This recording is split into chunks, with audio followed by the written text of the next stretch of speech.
কুমিল্লায় একটি আলুর হিমাগারে ২১ লাখ পিস ডিম ও ২৪ টন মিষ্টির অবৈধ মজুত পাওয়া গেছে। খবর পেয়ে ওই হিমাগারে অভিযান চালায় জাতীয় ভোক্তা অধিকার সংরক্ষণ অধিদপ্তর। এ সময় হিমাগারের কর্তৃপক্ষকে ২ লাখ টাকা জরিমানা করা হয়।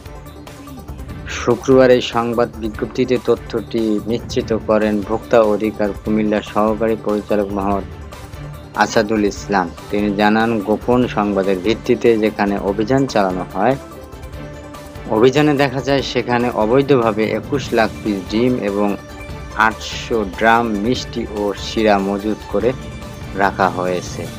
মিষ্টির আনুমানিক ওজন প্রায় ২৪,০০০ কেজি। এছাড়া হিমাগারের পরিচালনায় কৃষি বিপণন অধিদপ্তর থেকে কৃষিপণ্য মজুতের লাইসেন্স প্রয়োজন হলে কর্তৃপক্ষ সেটি দেখতে ব্যর্থ হয়। ফলে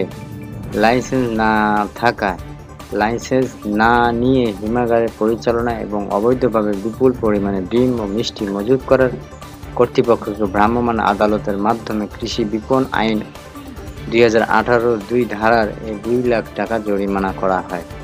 একই সাথে ৪৮ ঘণ্টার মধ্যে এসব পণ্য বাজারজাত করতে লিখিত ও অঙ্গীকারনামা নেওয়া হয়।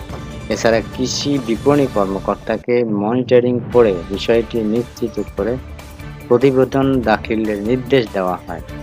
একই সময়ে আলু কোল্ড স্টোরেজের অবৈধ প্রক্রিয়ায় মিষ্টি সংরক্ষণ করার বিষয়টি ভোক্তা অধিকার বিরোধী কাজ হিসেবে আমলে নিয়ে ৪ মিষ্টি ব্যবসায়ীকে ৬০,০০০ টাকা করে জরিমানা করা হয়। ভ্রাম্যমাণ আদালত পরিচালনা করেন কুমিল্লা জেলা প্রশাসনের নির্বাহী ম্যাজিস্ট্রেট মেহেদী হাসান শাওন।